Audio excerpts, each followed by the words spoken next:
The topic of this video lecture is divisions of statistics. Divisions of statistics के अंदर हम ये पढ़ते हैं कि हमने स्टैटिस्टिक्स को कितने क्लासेस में बांट रखा है या कितनी ब्रांचेस में हमने स्टैटिस्टिक्स को डिवाइड कर रखा है. Now as far as divisions और classifications of statistics are concern, हम जब स्टैटिस्टिक्स को डिवाइड करने की बात करते हैं तो स्टैटिस्टिक्स को हम 3 ब्रॉड कैटेगरीज में रखते हैं. Number 1 descriptive statistics, second is inferential statistics and third is applied statistics. ये 3 ब्रॉड कैटेगरीज हैं या ब्रांचेस हैं या डिविजन्स हैं जिसमें हम स्टैटिस्टिक्स को रख कर पढ़ते हैं. इस लेक्चर में हम इन तीनों को डिटेल में समझेंगे one by one. Starting with the descriptive statistics. Descriptive statistics is related to numerical data or facts. Basically, descriptive statistics describes the feature of the data quantitatively. इसका मतलब ये है कि हम descriptive statistics में हमने जो डेटा कलेक्ट करा है, हमने जो डेटा इकट्ठा करा है, हम उसको डिस्क्राइब करने की कोशिश करते हैं. Descriptive statistics gives the summaries of the given data and the observations done. That is, जो भी हम डेटा कलेक्ट करके लेकर आते हैं उसको सही से डिस्क्राइब करना, समराइज्ड करना, ये डिस्क्रिप्टिव स्टैटिस्टिक्स के अंदर आता है.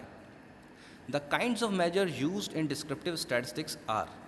अब डिस्क्रिप्टिव स्टैटिस्टिक्स के अंदर वो कौन सी टेक्निक्स हैं जिनका हम सहारा लेते हैं ताकि हम डेटा को अच्छी तरह से समझा पाएँ. सबसे पहले आता है measures of central tendency.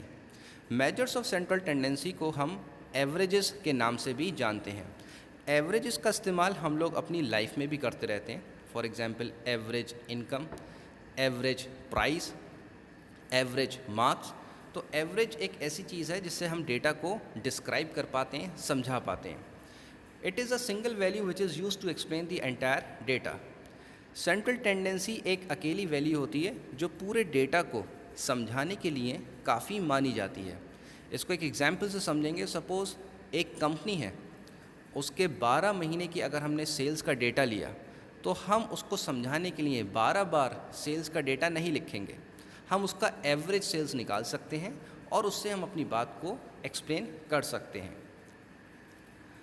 The main measures include mean, median and mode.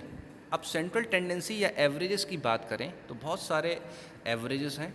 Common जो एवरेजेस जिसका हम इस्तेमाल करते हैं उसमें अरिथमेटिक मीन, मीडियन और मोड से हम लोग ज़्यादातर चलते हैं. Second is measures of spread. Now central tendency या एवरेजेस निकालने के बाद डेटा को अगर और समझना है तो फिर हम मेजर्स ऑफ स्प्रेड का इस्तेमाल करते हैं.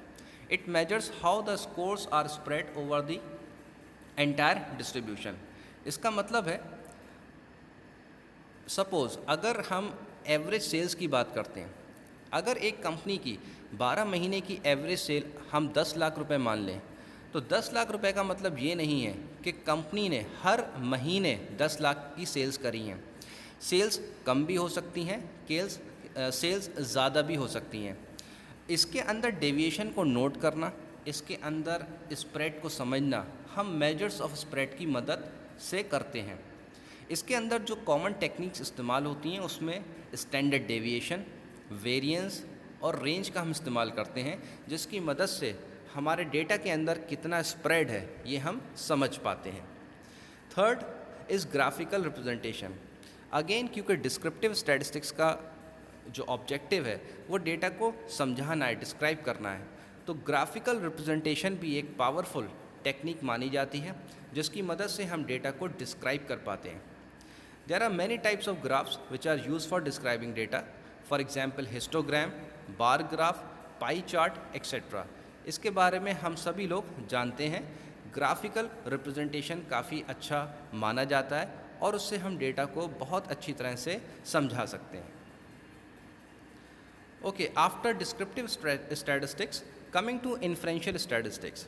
डिस्क्रिप्टिव स्टैटिस्टिक्स में हम लोगों ने डेटा को डिस्क्राइब करा अलग अलग टेक्निक से. इन्फरेंशियल स्टैटिस्टिक्स के अंदर हम डेटा को डिस्क्राइब करने के आगे चलते हैं. यहाँ पर हम कंक्लूजन्स की बात करते हैं. So it deals with making conclusions rather than describing data. Descriptive statistics सिर्फ डेटा को डिस्क्राइब करती है, लेकिन अगर हमें डेटा के अंदर कुछ कंक्लूजन्स, कुछ प्रिडिक्शंस निकालने हैं जिनको हम इन्फ्रेंसेस कहते हैं, तो फिर हम इन्फ्रेंशियल स्टैटिस्टिक्स की मदद लेते हैं। It is use to draw predictions about data. It is also used in testing the hypothesis. हम अपनी हाइपोथीसिस को भी इन्फ्रेंशियल स्टैटिस्टिक्स में टेस्ट कर सकते हैं। Inferential statistics enables the researcher to draw conclusions before the implementation of some particular organizational policy. Organizational policy को implement करने से पहले हम inferential statistics की मदद से अपने conclusions के बारे में बहुत हद तक समझ पाते हैं। Now, among the methods, probability theory, techniques of sampling, etc. are used to draw inferences or conclusions. Okay, coming to applied statistics. Applied statistics का मतलब होता है हम अगर डिस्क्रिप्टिव स्टैटिस्टिक्स या इन्फ्रेंशियल स्टैटिस्टिक्स का एप्लीकेशन रियल लाइफ सिचुएशन या problem में करते हैं तो वही चीज़ हमारी अप्लाइड हो जाती है। So it involves application of statistical method to a real life problem और एक्चुअल फैक्ट्स। इसका मतलब है कि हम जब किसी रियल लाइफ प्रॉब्लम में स्टैटिस्टिक्स अप्लाई करने लगते हैं वही हमारी अप्लाइड स्टैटिस्टिक्स मानी जाती है। For example, statistics related to national income, industrial and agriculture production, population etcetera is called as applied statistics. Now this is also divided into two parts. अब अगर हम अप्लाइड स्टैटिस्टिक्स की बात करें तो रियल लाइफ सिचुएशन के data को अगर हमें सिर्फ डिस्क्राइब करना है तो हम उसको डिस्क्रिप्टिव अप्लाइड स्टैटिस्टिक्स कहेंगे, और अगर रियल लाइफ सिचुएशन की प्रॉब्लम में हमें इन्फ्रेंसेस निकालने हैं तो हम उसको इन्फ्रेंशियल अप्लाइड स्टैटिस्टिक्स कहते हैं। Thank you.